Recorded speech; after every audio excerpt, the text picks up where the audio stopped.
it going, boys and girls? Welcome to General Hospital MV, my GH after show. Let's get into it. It was an okay so-so week in Port Charles. There were things I liked and some things I didn't like, so, you know. Wasn't my favorite week, but I had some good moments. First of all, Jason and Curtis saved the day when they took the bomb up to the hospital roof because the bomb squad was actually freaking useless. That bomb squad, which is made of literally 2 people, went in there and Curtis is like, "It's okay guys, I got this," and they leave. They just leave. They waited all that time for the bomb squad to show up for all of like a minute and a half, giving Jason and Curtis some like light suggestions, and then they just peaced out. They wasted all that time for nothing. I mean, even Anna knows how to defuse a bomb, so she could have done exactly what the bomb squad did and just told Jason and Curtis, well, you know, maybe this wire. Like, that's all she had to do. But I get it, dramatic effect. As you know, Olivia actually managed to get her hands on Alexis and dragged her to the bridge.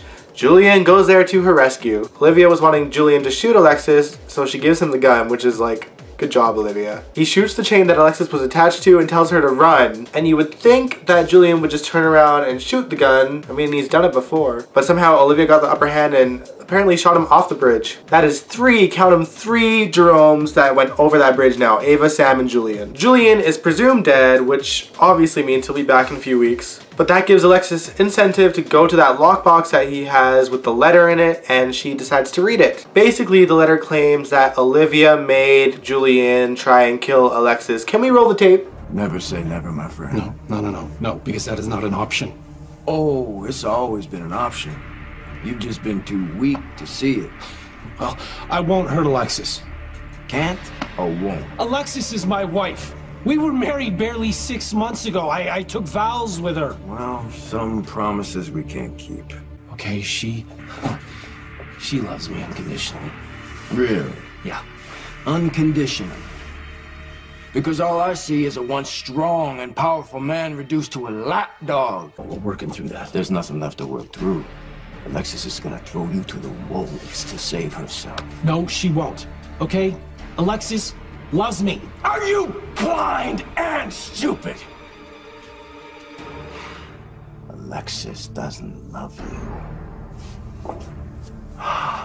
Debunked? The thing that makes me so mad about this rewrite is that this isn't old history. This is something from a few months ago. And that makes me feel like my intelligence is being insulted. Because it appears to me that the writers decided to backtrack their original plan. I feel like the writings were on the wall that they probably planned on killing Julie and Jerome off. My guess is that some Julexis fans just kind of screamed at what was going on the show, because for a lot of people that was a huge change in Julian. Although I would argue that the way he was written at the time that he was trying to go after Alexis was a lot more true to the character than what we had seen the past few years. I can't say I regret the storyline too much though, because I really enjoyed Tanya Walker coming in as Olivia Jerome. I just wish that they didn't use her to justify Julian's actions. For whatever reason, the powers that be seem to enjoy taking villains and then trying to find ways to redeem every single one of them. Franco, Dr. Obrecht, the Jeromes, Valentine Cassadine, it's every single time, and it's getting kind of old. I just think the villains should be villains. I like having clear good guys and bad guys, and I like seeing the good guys win. That leads us to another villain supposedly gone good, Valentine Cassadine. As I'm sure the entire audience predicted, Valentine and Nina won sole custody of Charlotte. Again, this is a storyline that I'm not really enjoying because they're really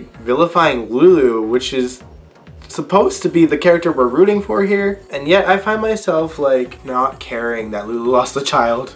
They're writing her not very Spencer-like, and that has been a trend for Lulu ever since Emmy Ryland started playing the role, which I don't get. Lulu was always feisty, but she was smart too, and it's like her intelligence just went out the window for this whole thing. I'm kind of hoping that Laura brings out her inner Spencer to kind of help Lulu get her child. But all the same, I don't want Nina to be left out in the cold too, because she's been wanting a child for forever as well. Now let's talk about another child, Jake Spencer. He kind of casually brought up the fact that Sam's cursed and the baby could be cursed as well, which finally reminded Elizabeth that, hey, your child was actually kidnapped by the Cassadines for a few years, and Helena gave you a book to try to look into that. And I looked it up, it's actually been over a year since Helena's will was read and Liz got that book in the first place. That was the longest pause for a storyline ever. Let me tell you something though, I am super not a fan of Elizabeth keeping Jason in the dark about this. Jason has just as much a right to know what happened to his son on that island as well. Alright, now let me talk about the stuff that I did like. First of all, Kick-Ass Carly went after Olivia Jerome and I loved every second of it. She actually ran into Olivia at the cemetery, pretty much right beside Morgan's grave, and she was seeing red, yo. Olivia pointed a gun at Carly, but Carly just ran after that gun and shot her. She was totally gonna finish the job too, but then Sunny came in and stopped her. How ass backwards is that? But anyway, apparently Sunny plans on killing her later on. Probably isn't gonna happen though. Either way, good job, Laura Wright. You were amazing in those scenes. So anyway, Olivia was arrested and brought to the PCPD. She had a lovely reunion with Scott Baldwin, a quick scene with Dante, and then Anna comes in. Much like the rest of the audience, Anna wanted to know what Olivia was up to these past few decades away from Port Charles. We actually find out that Olivia's been spending these decades going from hospital to hospital because of her spinal injury when Julian shot her and killed her. She wound up in China where her doctor actually managed to somehow heal her with the powers of reincarnation, which I guess is how she got that wackadoodle idea to get Duke back into Griffin's body. I still loved that though. Something that was very intriguing though is that Olivia seems to know something about Anna that she doesn't know. Maybe it has something to do with Valentine, I don't know. Anyway, one of my other favorite scenes this week happened before Anna went to the PCPD. She was actually at Morgan's grave and Felicia was there too visiting Georgie. They had a really sweet and tender conversation and I love those scenes. And I thought Christina Wagner looked absolutely gorgeous. We really don't see as much of Felicia that I would like to see, but when we do see her, I do love it. And I've always loved Anna and Felicia's friendship. Finally, another scene that I want to talk about involves two other veterans sharing a scene together, Tracy and Monica. They were just happy and relieved to be out of the hospital. They were sharing some drinks and having a couple of laughs, and Monica reveals that she's actually seeing someone. I wonder whatever happened to that judge Monica was dating a couple years ago? Apparently she's seeing someone new. She also brings up the fact that Tracy should probably get herself out there again too. Cut to Tracy receiving a letter from Lord Larry Ashton. I'm a little bit scared, you guys. I'm pretty sure this is probably Jane's last story as Tracy. There was some very ominous music playing in the background as she finished reading the letter. The Luke and Tracy fan in me really wants Luke to come back for Jane's final story, but I don't think it's gonna happen. And I really don't want Lord Larry Ashton to be Tracy's endgame. She has spent so many years on the show, and Jane Elliott is a goddess, you guys, and I think that Tracy deserves a great send-off. She's got what, like almost 40 years of history with this show? I need her final exit to be something worth watching. I mean, Jane is always worth watching, but you know what I mean. I want a good story for her. I feel like Tony Geary's send-off was really